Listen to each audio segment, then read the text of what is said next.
في لقائنا الأخير اللي احنا اتكلمنا عنه واللي أنا سجلته لحضراتكم وبعت اللينك بتاعه على الجروب. كنت عرضت بشكل عام الفكرة بتاعة الإنرجي في مصر القديمة، وقلت الأبعاد بتاعتها إيه، واتكلمت عن البايو إنرجي والفكرة بتاعة الناس اللي بيجوا spiritual tours، وقلنا إن الفكرة دي بتبقى متعلقة بمفهوم مختلف للحضارات القديمة عن المباني وعن الأشكال وعن الأكس وعن الطاقة الحيوية وعن التردد اللي بيبقى داير أو اللي بتعمله الأشكال بتاعة الهندسة والزخارف. واتكلمنا كمان على الترددات بتاعة الفريكوينسي اللي هي الذبذبات بتاعة الأماكن. واتكلمنا يعني عن رؤية عامة كده شاملة عن الموضوع. اللقاء بتاعنا النهاردة هيكون متعلق بحاجة مختلفة شوية، اللي هو إيه أو عنوان لقائنا إيه النهاردة؟ عن الجزء الخاص ب آه، المواقع بتاعة الآثار المصرية القديمة، مواقع آثار مصر القديمة وعلاقتها بالموضوع بتاع الطاقة والإنرجي والشاكرا سيستم والحاجات دي كلها. فاحنا هنتكلم النهاردة وهناخد فكرة عامة الأول عن الموضوع بتاع الشاكرا سيستم والمواقع بتاعة الوعي عند الإنسان في مصر القديمة، وعلاقة الموضوع بتاع الوعي ده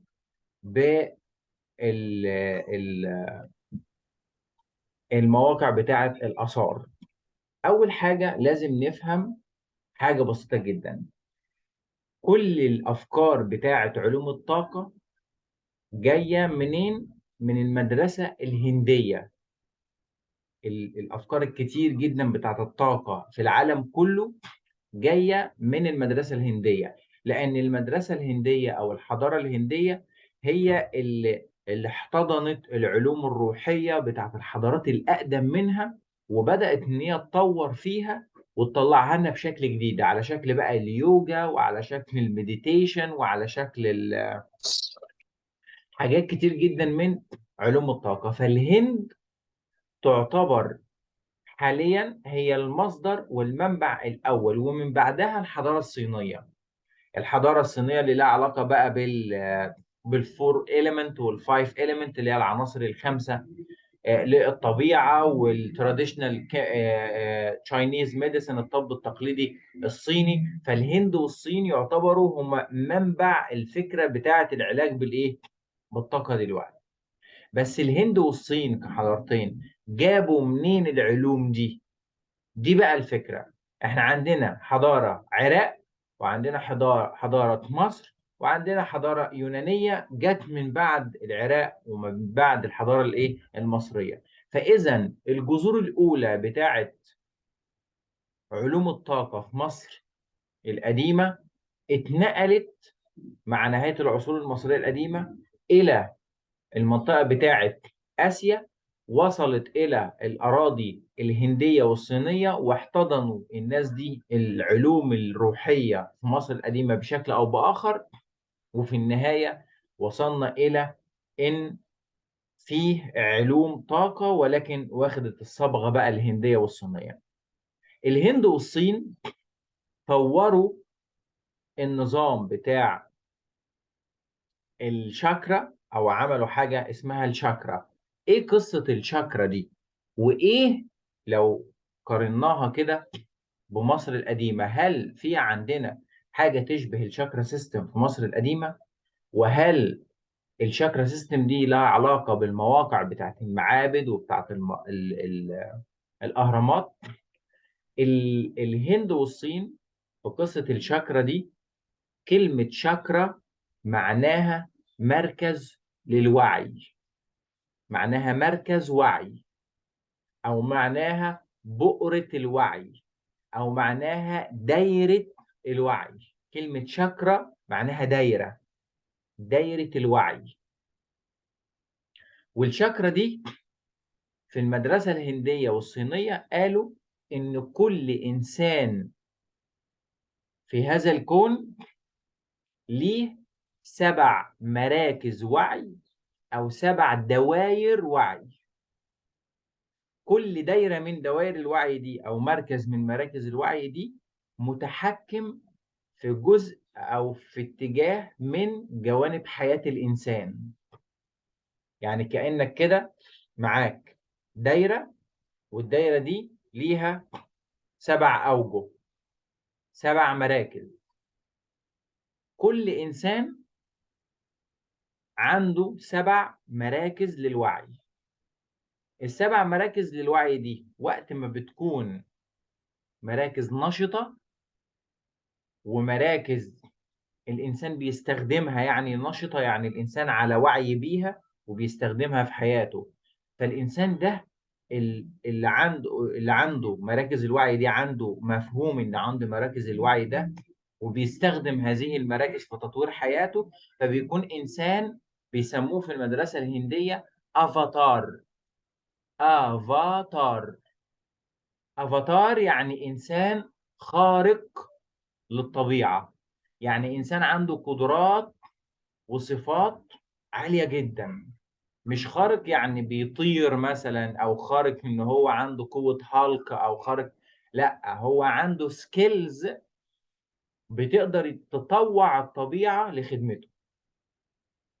طب يا ترى ايه ال7 دوائر وعي دول، او ال7 مراكز رؤية للحياة دول عند كل انسان مننا؟ اول حاجة سموها الروت شاكرا. روت شاكرا، ROOT، بعد كده شاكرا، اللي هو شاكرا الجذر لما بنترجمها بالعربي، شاكرا الجذر. ايه شاكرا الجذر دي؟ هي عبارة، او كلمة روت شاكرا معناها في الشاكرا سيستم معناها ايه؟ معناها وعي الانسان بالجوانب المادية في حياته، وعي الإنسان بمتطلبات حياته المادية. دي معنى كلمة شاكرا سيستم. الروت شاكرا إنك يبقى عندك وعي بجوانب حياتك المادية. كل واحد مننا طبيعي أنا عندي وعي باحتياجاتي المادية، أنا عندي وعي باحتياجاتي المادية. أنا نفسي في وظيفة، ونفسي في بيت، ونفسي في عربية، وعايز مرتب كذا في الشهر، وعايز أنا كل بني آدم طبيعي عنده وعي باحتياجاته المادية. بس فيه نوعين بقى من الناس. فيه اللي عنده الوعي باحتياجاته المادية واشتغل عشان يسد متطلباته واحتياجاته، وفيه اللي عنده وعي وقال أنا نفسي بس، اللي هو انا نفسي في عربيه. طب هتعمل ايه بقى عشان تجيبها؟ لا، انا نفسي في عربيه. انا عايز وظيفه ب1,000,000 جنيه. هتعمل ايه عشان توصل لها؟ لا، انا عايز وظيفه ب1,000,000 جنيه. ففيه الناس في مرحله الوعي الاولى دي اللي هي الروت شاكرا بيتقسموا نصين. ناس عندها وعي باحتياجاتها ومتطلباتها الماديه وبتبني خطه عشان يوصلوا للاحتياجات المادية دي، ازاي ينفذوها ويحققوها. وناس تانية ما عندهاش، هو عنده وعي بس ما عندوش الطريقة اللي يحقق بيها الاتجاه بتاعه. ايه اللي بيحصل في الشاكرا سيستم مركز الوعي الاولاني ده، وعيك بمتطلباتك المادية دي؟ اذا انت عندك وعي وحققتها وعرفت تحط خطة لوضع متطلباتك المادية، بتكون انسان ناجح، بتكون إنسان عندك فرصة إنك ترتقي لدرجة وعي أعلى. طب واللي ما بيعرفش يحقق متطلباته المادية، عنده وعي باحتياجاته لكن مش عارف يحققها، struggling، بيبدأ حالة من الصراع، بيبدأ حالة من القلق، بتبدأ معاه حالة مشاعر نفسية سلبية بإنه مش عارف يحقق لنفسه وظيفة، مش عارف يحقق لنفسه بيت، مش عارف يحقق لنفسه أكل، مش عارف يحقق لنفسه متطلبات مادية، فده كله بيضغط عليه نفسيًا، فبيحصل له حاجتين. الحاجة الأولى إنه ما بيقدرش يتطور لمرحلة الوعي التانية، لأن هو أصلًا مش عارف يحقق الأساس، الجذر. فإزاي هيقدر يطلع لفوق؟ رقم 2 بسبب الضغوط النفسية اللي عليه إنه مش عارف يحقق هدفه، بيبدأ يحصل له تروما نفسية. التروما النفسية دي قلق، توتر، مشاعر الضعف، مشاعر بكذا، هوب بتأثّر على إيه؟ على الphysical level بتاعه، فيبدأ يحس بقى بمشاكل على مستوى الجسد المادي. دراعي واجعني وما أعرفش إيه، وعينيّا مصدّعة، وبطني مش عارف مالها، ورجلي مالها، وضهري ماله، وبيبدأ المشاعر السلبية النفسية تتحوّل إلى أمراض عضوية. root chakra أول مركز وعي، أول دايرة وعي. طيب الإنسان اللي بيطلع من مركز الوعي الأولاني ده، قدر يبقى عنده وعي بالجانب المادي، وقدر إن هو يحط خطة ويحقق احتياجاته المادية في الحياة. إيه اللي بيحصل؟ بيرتقي لمرتبة وعي أعلى، اسمها إيه؟ اسمها sacral chakra. sacral chakra اللي هي الشاكرا المقدسة. sacral معناها مقدس، مركز الوعي المقدس، أو الشاكرا المقدسة، أو الشاكرا الجنسية. يعني إيه الشاكرا الجنسية أو الشاكرا المقدسة؟ الإنسان اللي بيحقق احتياجاته المادية ومتطلباته بيبدأ يفكر في إيه بقى؟ أنا عايز أتجوز وأكوّن أسرة سعيدة ويبقى عندي أولاد ويبقى ليّا امتداد في الحياة، عشان كده سموها الشاكرا الجنسية. واسمها الجنسية مش المعنى الوِحِش إن الإنسان يفكّر في الجنس، ولكن يفكّر في تكوين علاقات حميمية تجعل ليه ذُريّة، ويبني علاقة حميمية في أسرة من زوجة وأولاد، ويبقى له ذُريّة في الحياة، يبقى له اسم يتركه في هذا الإيه، في هذه الحياة. طَب مين اللي يقدر يفكّر في المستوى ده؟ الناس اللي حققت الاحتياجات المادية الأول، بيبقى عنده فرصة إنه يرتقي للlevel التاني ده. الlevel التاني ده الsacral chakra، شاكرا الجنس، شاكرا المقدسة، شاكرا العلاقات الأسرية. الإنسان اللي بيبقى عنده الروت قوية، حقق احتياجاته المادية، بيقدر يتجوز ويكوّن أسرة حلوة، فبيكون إنسان emotional كويس، بيقدر يعبّر عن الحب وعن المشاعر بتاعته وعن علاقاته وعن محبته لمراته ولأولاده وهكذا الزوجة. طب الإنسان اللي ما عندوش root chakra وعنده مشاكل في الroot chakra في احتياجاته الأساسية، وراح على ده كمان اتجوّز، يعني هو مش عارف يحقق احتياجاته الأساسية وبيstruggle بسببها، وفوق ده كله راح متجوّز. إيه اللي يحصل وإيه النتيجة؟ أسرة مفككة، طلاق مبكر، عدم وجود علاقة سوية مع الأولاد، لإنه مش عارف يحقق احتياجات نفسه الأساسية في البداية، ولمّا اتجوّز بقى في متطلبات كمان للأسرة، فمش عارف يسدّها، فيبدأ معاناته تبقى مرّتين، واحدة احتياجاته هو الشخصية الأساسية، زائد إنه مش عارف يحقق احتياجات أسرته، فبالتالي المعاناة بتاعته بتزيد إيه، أكتر. لكن اللي عنده الوعي وعارف الطريقة بيقدر يعيش حياة كويسة. طب اللي عنده مشاكل وبيستراجل ده هيعمل إيه؟ هيدخل في نوبة مشاعر الخزي والعار، نوبات من مشاعر negative على المستوى النفسي تؤدي إلى أمراض أكبر وأضخم، منها سرطانات ومنها مشاكل وأورام ومنها حاجات كتير جدًا بسبب المشاعر النفسية اللي بيشعر بيها بسبب الفكرة بتاعة الوعي في الحياة. بعد كده الlevel ومرحلة الوعي اللي قبله اسمها إيه؟ اسمها الsacral سولار شاكرا أو سولار بيلوكس شاكرا، شاكرا الضفيرة الشمسية، أو شاكرا الإيه المجد. إيه حكايتها شاكرا الضفيرة الشمسية دي؟ بتقول باختصار إن الإنسان اللي خلاص حقق الروت بتاعته، احتياجاته الأساسية، وحقق علاقاته وكون أسرة جميلة، عنده استعداد إن هو يبقى عنده مرحلة وعي أعلى. مرحلة وعي بإيه؟ إنه يبدأ يفكر ويقول أنا عايز أعمل my own glory، عايز أبني المجد الشخصي بتاعي. أنا عايز أكون إنسان influencer، بأثر في الآخرين. عايز أكون مفيد للمجتمع بتاعي.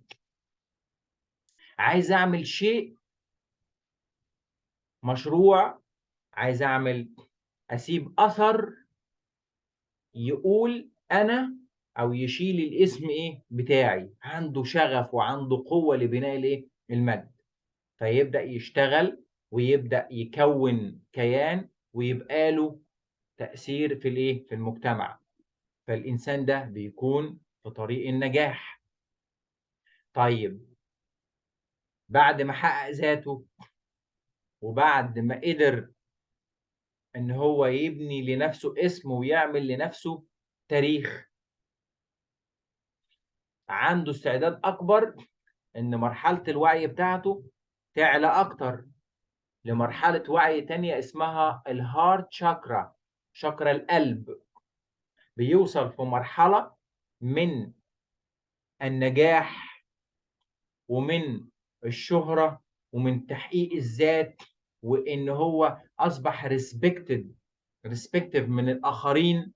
الناس بقى بتحترمه والناس بقت مدياله وضعه، فبيبدأ يشعر، أو مرحلة الوعي بتاعته تعلى للهارت شاكرا، شاكرا القلب.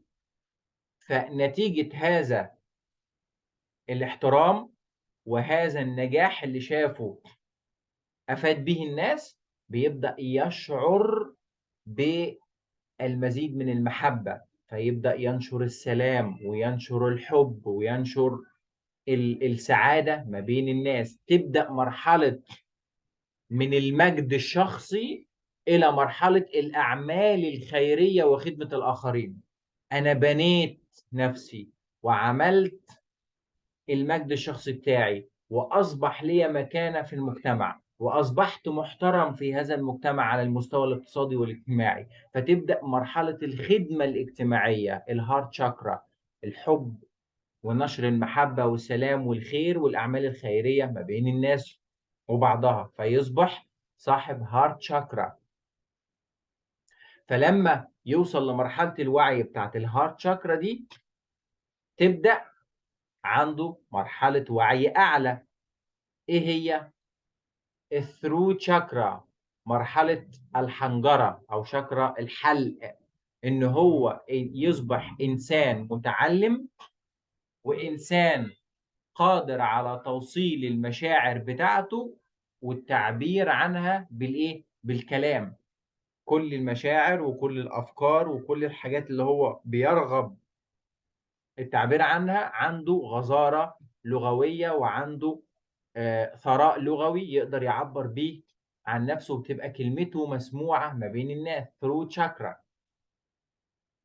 وبعد كده تبدأ عنده مرحلة وعي أعلى، إنه يبقى عنده بيسموها إيه؟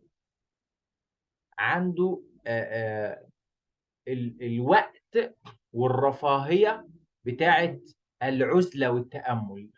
يبقى إنسان عنده رفاهية العزلة والتأمل، إن هو يطلع ريتريت مع نفسه كده أسبوع 10 أيام يتأمل في الكون والطبيعة. عنده الرفاهية بتاعة التأمل. فهنا يبقى عنده مرحلة وعي أعلى اسمها الثيرد آي، إن هو يقعد كده ويتأمل وياخد له كده أسبوع استجمام، يعمل ريتريت، يعمل تأمل، يمارس يوجا، يعمل كذا. فكل الممارسات البدنية والروحية دي بتخلي عنده wisdom حكمة. third eye العين الثالثة، ان هو يبدأ يقرا في علوم الميتافيزيكس، العلوم الروحية، العلوم النفسية، عنده رفاهية الوقت والتأمل.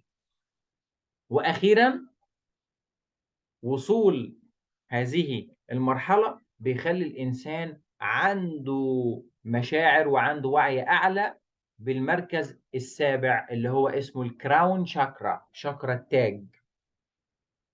ويبدأ بقى يشعر بالذات الإلهية، ويشعر بالتواصل الإلهي، ويشعر بحاجات كتير جدا على المستوى الديفاين.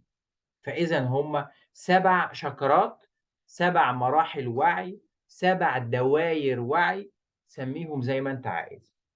ده السيستم اللي الهند حطته واللي الصين مشيت بيه. زيه كده بقى بالظبط كان فيه موجود في الحضارة المصرية القديمة. وزيه كده العبرية أو المدرسة العبرية عملوا حاجة في الكبلاء، الكبلاء العبرية مراحل الوعي عند الإنسان. في الصوفية الإسلامية عملوا برضو شجرة زي دي أو مراحل الوعي اللي زي دي اللي سموها مقامات النفس. اللي بيقرا كده في الكتب الصوفية هيقدر ان هو يلاقي عن مقامات النفس السبعة: مقام النفس الأمارة، ومقام النفس اللوامة، ومقام النفس الشجاعة، ومقام النفس التقية، ومقام النفس النقية، ومقام النفس الراضية، ومقام النفس المرضية. كل مرحلة وعي من دول أو مرحلة نفس من دول مختلفة عن اللي قبلها. في مصر القديمة بقى عملوا ما يشبه هذه الفكرة في حاجة اسمها Tree of Life، شجرة الحياة، خت عنخ. الفكرة بتاعت الهند لما عملوا الشاكرا سيستم دي، اللي هو مراحل الوعي اللي لازم الإنسان يرتقي فيها في حياته عشان يبقى أفاتار، يبقى إنسان على وعي كامل بالكون اللي حواليه، فيقدر يطور أو يطوع البيئة لخدمته فيعيش حياة أحلى وأفضل. ده بقى حصل في مصر القديمة وحصل في كل المدارس الروحية التانية. إزاي؟ الصين واليابان خدوا نفس الطريق، بس قالوا إن الإنسان اللي بيوصل للمرحلة بتاعت الوعي الأعلى دي ما اسموش أفاتار، إحنا هنسميه بوذا، بوذا، بوذا أو بوذا. الكبلاء العبرية قالت اللي بيرتقي في مراحل الوعي والمدرسة بتاعتنا بيوصل لمرحلة وعي اسمها الوعي السليماني. وهنا نفتكر الآية بتاعت ففهمناها سليمان، لما كان سليمان الحكيم كان عايش في الوقت بتاع نبوة أبوه. واحنا عارفين كتير جدا من القصص التراثية لما 2 ستات وكانوا كل واحدة فيهم جاية، واحدة ابنها الذئب باين ولا مش عارف ايه اللي كله، فخدت ابن التانية وراحوا الاتنين، دي تقول ده ابني ودي تقول ده ابني. ف سيدنا داود قال حكم لواحدة، ولكن سيدنا سليمان راجع أبوه في الحكم وقال له خلاص أنا هقسم الواد ده نصين. فالأم الحقيقية قالت له لا أسيبه. فمن هنا حتة الفهم ففهمناها سليمان. ففي الكبلاء العبرية بيقول إن الإنسان اللي بيرتقي في مراحل الوعي في الكبلاء بيوصل لحاجة اسمها الوعي السليماني، الفهم السليماني. في المسيحية بيقولوا بيوصل لوعي المسيح. في الصوفية الإسلامية الوعي المحمدي. يعني كل مدرسة حاطة نموذج للإنسان اللي كما يجب أن يكون، وبتحط الطريقة والوسيلة للوصول إلى هذه المرحلة بتاعة الوعي. في مصر القديمة بقى عملوا التري اوف لايف، اسمها بالمصري القديم خت عنخ. وقالوا إن الإنسان اللي بيرتقي في هذه الطريقة أو بيمشي بالأسلوب المصري بيوصل إلى وعي اسمه وعي حورس. حورس اللي احنا بنشوفه في كل مكان بصفاته المختلفة: حورس بحدتي، وحورس سيماتاوي، وحورس نفرتوم، وحورس إيحي، وحورس غرد، وحورس بارع، وحورس خنسو. كل الأشكال والأسماء المختلفة بتاعة حورس في الحضارة المصرية القديمة هي مراحل وعي مختلفة لنفس الإنسان. دي المدرسة المصرية القديمة. فانا عملت الجزء بتاع التري اوف لايف كومبارنج كده ما بين الوعي في المدرسه الهنديه شكله ايه، وفي المدرسه بتاعت القبلاء شكله ايه، لان كل من بيدرس في علوم الطاقه بتبقى دي البدايه بتاعته، ان هو يدرس الانسان ومراحل الوعي عند الانسان. وكل واحد بيدرس سواء بقى في ثقافته غربيه اوروبا امريكا، ثقافته اسيويه، بيدرس او بيكون عنده باك جراوند عن الكبلاء، بيكون عنده باك جراوند عن الشاكرا، بيكون بقى عنده باك جراوند عن الصوفيه قاري. فعشان كده انا عملت الاتجاه الاولاني ده. في مصر القديمه لما عملوا سيستم شجره الحياه اللي هو مراحل ارتقاء الوعي عشان يوصل لوعي حورس، وحورس في اللغه المصريه القديمه معناها الانلايتمنت اللي هي الاستناره، الاورنس اللي هو الويزدم الحكمه العليا. فعشان الانسان يوصل في حياته ان هو يبقى شيمسو حور، معناها ايه؟ معناها من اتباع المستنيرين. كانوا بيسموا الاطفال الصغيره في البرعنخ زمان في مصر القديمه اللي بيتعلموا خلاص خاصه العلوم اللاهوتيه والفلسفيه شيمسو حور، اتباع الاستناره اللي عايزين يوصلوا للفكره بتاعه الويزدم. ففي مصر القديمه عملوا برعنخ مدارس في البرابي ملحقة بالبرابي بالمعابد المصرية علشان تعلم العلوم الروحية، عشان تعلم العلوم الروحية. وفي نفس الوقت لما الإنسان بياخد مراحل الوعي دي زي ما قلنا، في إنسان بيبقى عنده قدرة إن هو يخطط لمرحلة الوعي ويرتقي منها، وفي إنسان بيقف عند مرحلة معينة وبيحصل له مشاكل. فأصبح كمان في المعابد في مصر القديمة في حاجة اسمها الثيرابي كلينيك. ثيرابي كلينيك اللي هي مراكز الاستشفاء، مديتيشن سنترز، مراكز التأمل. ودي حاجة غير الهوسبيتالز، المستشفيات. المستشفى حاجة والثيرابي أو المديتيشن سنتر حاجة تانية. المديتيشن سنتر أو الثيرابي سنتر اللي كان موجود في المعابد في مصر القديمة ما كانش بيدي علاج عبارة عن واحد جاي بيقول أنا دراعي وجعني فطب خد الخلطة الطبية دي ودلك بها دراعك. لا، الثيرابي أو المديتيشن سنترز كانت بتعمل هيلينج للمترددين على المستوى السبريتشوال. يعني كان عامل زي الدكتور النفساني كده، زي الدكتور النفسي كده. يعني المريض لما بيروح له ما بيروحلوش عشان هو يديله علاج والمريض ياخده ويمشي، هو المريض رايح هناك يتكلم ويقول ايه اللي هو حاسه على المستوى الايموشنال، والهيلر اللي هناك اللي هو في المديتيشن سنترز دي يبدأ يديله تيتشنج، يديله توك ثيرابي، يبدأ يديله كوتشنج، يقول له اعمل كذا، خطط كذا، فكر كذا، بيساعده في ان هو يحل المشاكل اللي على المستوى السبريتشوال والايموشنال بتاعه. علشان لو حل الجانب السبريتشوال والايموشنال هيخف الاعراض الجسديه اللي على المستوى الفيزيكال. فده كان الكونسبت اللي موجود في مصر القديمه. في مصر القديمه بقى لما بداوا يعملوا الفكره بتاعت الكونسبت دي قسموا الثيرابي سنترز او الهيلينج سنترز على حسب المشكله ومركز الوعي. ازاي الكلام ده؟ الناس اللي عندها مشاكل على المستوى بتاع الروت شاكرا اللي هي الفيزيكال نيدز، الاحتياجات الماديه الاساسيه بتاعت الانسان، كان الهيلينج سنتر بتاعها فين؟ تحت خالص في الجنوب عند بداية منابع النيل وبداية فيضان النيل وبداية المية بتاعت النيل عند فين؟ عند جزيرة إليفانتين، وعند المعابد الخاصة بقى بفيلة ومعابد إليفانتين ومعابد الجنوب كلها، المنطقة بتاعت أسوان. ليه؟ ده هنعرفه بتفصيل أكتر لما ندرس علاقة المعابد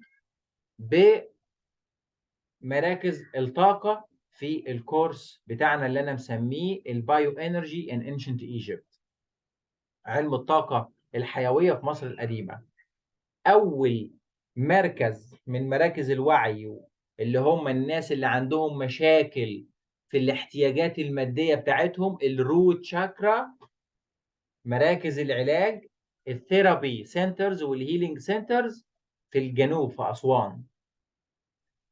بعد كده اللي عندهم مشاكل في الساكرال شاكرا، العلاقات، التواصل على مستوى الفاميلي ريليشن شيب، فين الهيلينج سنترز بتاعتهم؟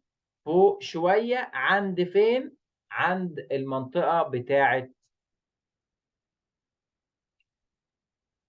إدفو، الخاص بحورس ذا إلدر، وحتحور اللي بتجيله من دندرة. هنا في ريليشن شيب. الناس اللي عندها مشاكل على المستوى بتاع تحقيق المجد، أنا عايز أبقى أنا، أكون لنفسي مكانة وأعمل لنفسي على مستوى السولار بيلوكس شاكرا. الناس اللي عايزة تكون محققة ذاتها ويكون لها مكانة في المجتمع. فين الهيلينج والثيرابي سنترز بتاعتهم؟ في منطقة الأقصر، حيث معبد هابو، معبد الكرنك، ومعبد الأقصر. دي السنترز بتاعت الهيلرز اللي كانوا بيدوا توك ثيرابي، وكانوا بيدوا توك تيتشنج، وكانوا بيدوا هيلينج سيشنز للناس ويوجهوهم ويعملوا لهم لايف كوتش في الاتجاهات دي. الناس اللي بتحب الاتجاهات بتاعت اللاف والكالم والميرسي والمحبة الداخلية والشعور بالسلام والهارت شاكرا، الهيلينج سنترز والثيرابي سنترز بتاعتهم فين؟ في منطقة بتاعت دندرة ومنطقة أبيدوس. دندرة أبيدوس. الناس اللي بتبقى عندها شغف في معرفة قوة الكلمة وقوة التعبير، وعايز يكون إنسان معبر وعنده إنسان طليق بيقدر إن هو يوصل، وهكذا. فين الثيرابي سنترز والهيلينج سنترز لامتلاك الكلمة؟ في المنطقة بتاعة المنيا، مركز تحوت العلم، والإنسان لما بيتعلم يبقى عنده القدرة إنه يتكلم without learning without information without كذا. هتقول إيه من غير علم؟ فأنت عندك علم، عندك قوة الكلمة. تحوت مركز الأشمونين في المنيا. بعد كده الناس اللي عندها إرادة في التأمل والتواصل مع الكون ومع الإله والمصدر بتاع الكون وهكذا، عنده بقى السيرد آي والكراون شاكرا. ودول المقرات بتاعت الهيلينج والثيرابي سنترز بتاعتهم في مصر القديمة، كان في منطقة أهرامات الجيزة، سقارة، وأبو قير ودهشور، الحزام بتاع الأهرامات بتاعت الجيزة اللي فوق. فإذا المواقع بتاع الآثار ريليتد بمراكز الايه؟ الوعي، ريليتد بالهيلينج سنترز في مصر القديمة، ريليتد كمان بحورس. بصوا كده على حورس اللي بيبقى موجود في كل منطقة من المناطق دي. اللي تحت عندنا حورس غرد، حورس الطفل عشان الروت شاكرا، وحورس سيماتوي اللي بيأسس الأسرة وبيكون أسرة، اللي هو حورس بحدتي، حورس القوي اللي أسس أسرة. ولو طلعنا فوق شوية هنلاقي فيه حورس نفرتوم اللي هو ابن سخمت وبتاح. وهنلاقي بعد كده فوق شوية عند دندرة وعند أبيدوس حورس إيحي، حورس اللي ماسك السيستروم بتاع المحبة والسلام والبهجة والفرحة والقلب. ولو طلعنا فوق شوية هنلاقي حورس واجت، حورس اللي عينه مكتملة، اللي تحوت أكمل له عينه، اسمه حورس بارع. حورس بارع اللي تحوت كمل له العين بتاع الرؤية ايه بتاعته لما فقدها في الحرب ما بينه وبين ست. ولو طلعنا شوية هنلاقي حورس ام اخت اللي هو بيعبر او الريبريزنتيشن بتاعه السفنكس ابو الهول، حورس ام اخت، حورس الذي حلق في الايه في الافق. فاحنا كل منطقة متعلقة بمرحلة وعي او باسم من اسماء حورس او بدرجة ارتقاء او ب once يعني one side of حورس في مصر القديمة. عشان كده أنا عملت الفكرة بتاع الكورس النظري والرحلة العملية. الرحلة العملية دي بتفيدنا في اتجاه، والكورس النظري بيفيدنا في اتجاه تاني. الرحلة العملية احنا هنروح الأماكن هنزورها فيلد تريب. الأماكن دي لما هنزورها هنعرف فين الجلسات والوقفات بتاعت المديتيشن علشان السبiritual ترايبس اللي بيجوا معانا، الجست السبiritual اللي بيجي معانا فين بيحب يقف، فين بيحب يتأمل، عشان نقدر نشرح لهم spiritual walking inside temple. ازاي اشرح لهم وهم ماشيين جوه المعبد ده الفكرة الروحية او الميتافيزيكال بتاعة المعبد ده لحد ما اوصل الى قدس الاقداس من جوه. فده اتجاه الفيلد تريب. فايدتها في هذا الاتجاه ان انا بفهم وان انا بعرف ازاي لما ازور معاهم معبد كومومبو اعمله بشكل سبiritual، ازاي لما ازور معبد حورس في اسوان ادفو اعمله بطريقه سبiritual، ازاي اشرح معبد الكرنك سبiritual، ازاي امشي جوه الاقصر سبiritual، وفين الاماكن والمناظر المهمه اللي بيبقى فيها عندها وقفات. ده الجزء التطبيقي العملي.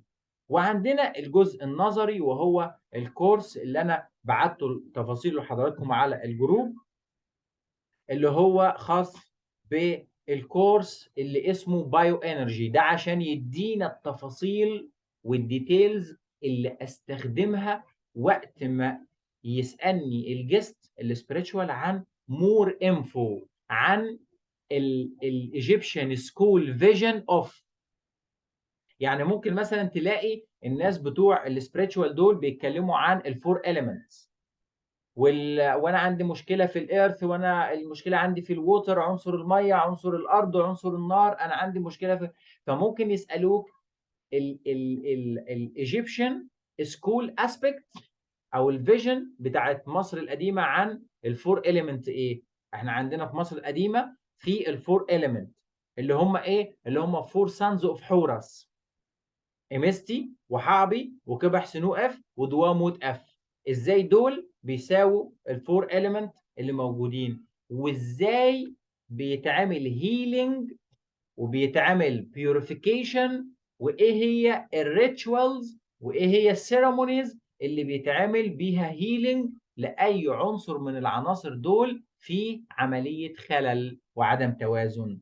فهنا المور انفو ديتيلز علشان تجاوب على اسئلتهم، لانه مجرد انهم هيلقوك عندك باك جراوند سبiritual قويه بتشرح لهم المعبد بشكل مختلف. الله، طب what about four element in ancient Egyptian school? What about عن مثلا مكونات النفس؟ احنا عارفين ان النفس البشريه متكونه من فيزيكال بادي وسبيريت وسول وايثيريك بادي ورين ونيم وشادو والحاجات دي. وات اباوت ان انشنت ايجيبت؟ المقامات بتاعت او المكونات بتاعت النفس، الغت واهميته ايه اللي هو الجسد، والبا والكا والخبيت والسحو والرن والشوتي، وكل حاجه من الحاجات دي ايه اهميتها في تكوين الانسان على المستوى الايموشنال والمستوى السبiritual والمنتال والحاجات دي. هيحبوا يسمعوا منك من هذا النوع من المعلومات مور انفو عنها اكتر.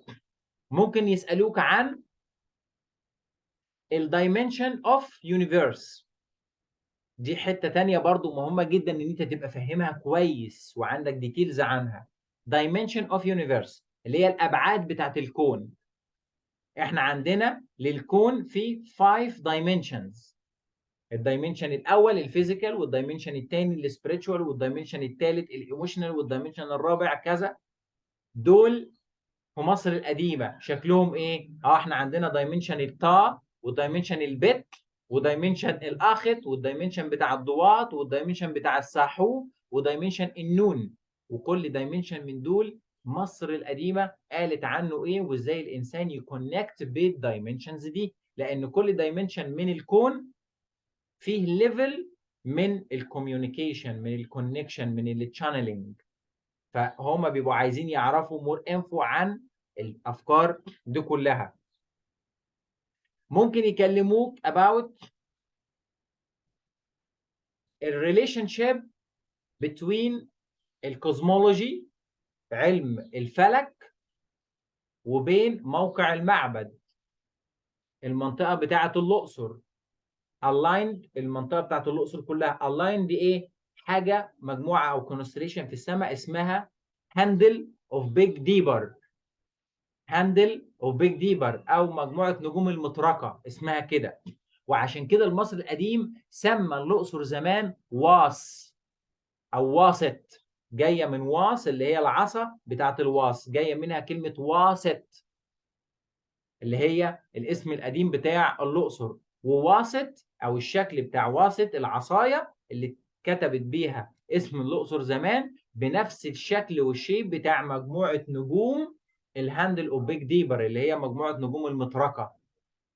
هنلاقي مثلا المعابد بتاعتها ريليتد كلها بالقوه بتاعت السيطره والقوه الانرجي، سخمت بقى ورع وامون وبتاح وهكذا. فممكن تتكلم او يبقى طالب منك معلومات اكتر عن العلاقه الفلكيه ما بين موقع المعبد او موقع المدينه ككل وما بين المجموعات النجميه او الرسوم والاشكال النجميه اللي موجوده على جدران المعابد. الزودياك بتاع معبد دندره ازاي تقدر تشرحه، وازاي تقدر تشرح الطاقه بتاعه البلانيتس في مصر القديمه وفي العلم الحديث. انت هتلاقي عندهم ان البلانيت بتاع فينوس بتاع المحبة، ومارس بتاع الباور والقوة، وجوبيتر بتاع كذا، وساتورن بتاع كذا. طب في مصر القديمة البلانيتس كانت الانرجي بتاعتها ايه؟ كانت مرتبطة بايه من الجادز والجارسز؟ فانت ممكن يبقى حابين ان انت تكلمهم اكتر عن الكونسبت ده. البلانيتس في مصر القديمه كانوا عارفين 5 كواكب، والشمس والقمر يبقى كده 7. كانوا بيسموهم في مصر القديمه سفخ باوني ترو، ارواح الاله السبعه. وكان كل واحده منهم ريليتد بانرجي وباله من الارباب بتوع مصر القديمه. فاحنا في الكورس النظري هناخد معلومات كتير تقدر تطعم بيها زيارتك السبiritual وتدي للناس مور انفو عن الايجيبشن سكول اوف بايو انرجي، الايجيبشن سكول اوف سبirituality، ايجيبشن سكول اوف كذا. ممكن تلاقيهم بيتكلموا او بيكون معاهم في الزيارات بتاعتهم في المعابد احجار، معاهم كريستالات كتيره جدا داخله جوه المعبد علشان يشحنوها بالانرجي بتاع المكان. فهيكلموك عن الستونز في مصر القديمة، الجيم ستون والبريشيوس ستون والسيمي بريشيوس ستون، الأحجار الكريمة والنصف كريمة في مصر القديمة، والإنرجي بتاع كل حاجة، العقيق والبايرال والبازالت والأسمد والزمرد والهيماتايت والياشب والفيروز والملاكايت والحاجات دي كلها. هيبدأ يسألك عن what about Egyptian school concept of stones والانرجي بتاعتها، وعلاقة الفيروز بحتحور، وعلاقة الجرانيت بسخمت، وعلاقة البايرال بالإله الفلاني، وكل حجر والانرجي بتاعته، وكل زيت والانرجي بتاعته. فانت هنا الكورس هيدينا مور انفو عن هذا الاتجاه. الكورس ده ان شاء الله انا عامله في خلال الفترة القادمة دي، هيبدأ قريب، وهبلغكم بالتواريخ بتاعته، بالتكلفة الرمزية بتاعته لأصدقائي من التور جايدز، لأن أنا يهمني أكتر أنقل لك الماتيريال وأنقل لك الداتا وأنقل لك العلم ده، بحيث إن أنت تقدروا تستخدموه وترجموه باللغات بتاعتكم المختلفة مع الترمينولوجي الإنجليش. فإذا الزيارة ليها فايدتها في التريب، تعرف وقفاتك وتعرف تشرح المكان ده ازاي، والكورس ليه المور ديتيلز عن حاجات تانية كتير تقدر تتكلم بيها وتطعم بيها الزيارة بتاعتك. في بعض الأصدقاء كلموني وقالوا لي احنا هيكون عندنا مشكلة في حضور الزيارات الميدانية، مش هنقدر نسافر، هيبقى التكاليف بتاعتها عالية، هيبقى عندنا شغل، عندنا جزء وجزء. فأنا هعمل ريكورد صوت وصورة بجودة عالية للفول تريب بتاعتنا. كل الزيارات هتتسجل صوت وصورة، بحيث ان انت لو ما قدرتش تيجي معانا فانت تقدر تدفع الاشتراك بتاع الرحلة، وفي نفس الوقت هيكون لك حق الحصول على الماتيريال بعد انتهاء الرحلة، توصلك على الايميل او توصلك في فلاشة اينما كنت، وتقدر ساعتها تشوف الزيارة والاستوبات بتاعتها ماشية ازاي. فده اوبشن ان شاء الله نوفره للناس اللي هتكون عايزه تاخد الماتيريال وما عندهاش اوبشن او ما عندهاش فرصه انها تسافر. في بعض الاصدقاء قالوا لي احنا ممكن يبقى عندنا ايام ممكن نعرف نطلع معاك، وايام تانية هيبقى فيها شغل. مفيش مشكله، هتيجي معانا، تدفع الاشتراك، تنزل معانا الايام اللي حضرتك هتكون مناسبه ليك، والايام اللي عندك شغل هتاخد الريكورد بتاعها بديلا ليها. فان شاء الله احنا هنبدا ننفذ الحجز علشان خاطر نظبط الموضوع بتاع الكوستر، او ان كان هيكون عربيه شكلها ايه، او هتاخد عدد كم افراد. فباذن الله هيكون 19 20 21 22 4 ايام. هنتقابل أول يوم هنتكلم ونشرح فيه الكرنك سبريتشوال والأقصر سبريتشوال، وهنزور الأقصر سبريتشوال بالليل على الأخص، لأنه بيبقى مفضل عند الناس السبريتشوال إن هم يزوروه بالليل بعد المغرب. هنتكلم بعد كده، وتاني يوم هناخد الغرب ما بين هابو وحتشبسوت، وواحدة من المقابر بتاع وادي الملوك، على الأخص مقبرة رمسيس السادس، عشان مناظر الكتب المقدسة اللي موجودة عليها والشرح بتاعها السبريتشوال. اليوم اللي من بعديه هنشد الرحال على دندرة، وهنتكلم هناك الهارموني بتاع حتحور والمناظر الفلكية وعلاقة الفلك بالطاقة والإنرجي. وبعد كده اليوم الاخير ابيدوس، البلجراميدج في مصر القديمه والسيراموني بتاعت البلجراميدج، والناس لما بيبقوا جايين في التوقيت بتاع البلجراميدج وعاملين سبريتشوال تور جوه ابيدوس، نوديهم فين ونبدا معاهم الزياره ازاي. ونبدا في السبع مقاصير اللي ورا بمقصوره سيتي الاول، ولا نبدا بالمقاصير بتاعت ايزيس وحورس واوزير.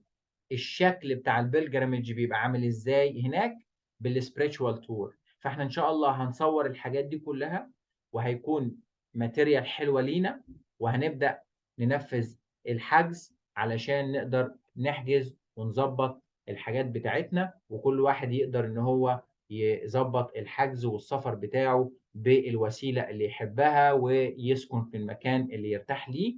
وان شاء الله سواء كنت هتكون معانا في الرحلة أو هتكون معانا في الكورس، أنا هابعت لكم التفاصيل بتاع الاتنين والمواعيد بتاع الاتنين. أتمنى تكون المحاضرة أفادتكم، وتكون الفكرة بتاعة الchakra system لو كانت متلخبطة عند حد قبل كده ممكن تكون اتبسطت شوية، وأحب أسمع أسئلة حضراتكم أو استفساراتكم لو عندكم أي سؤال.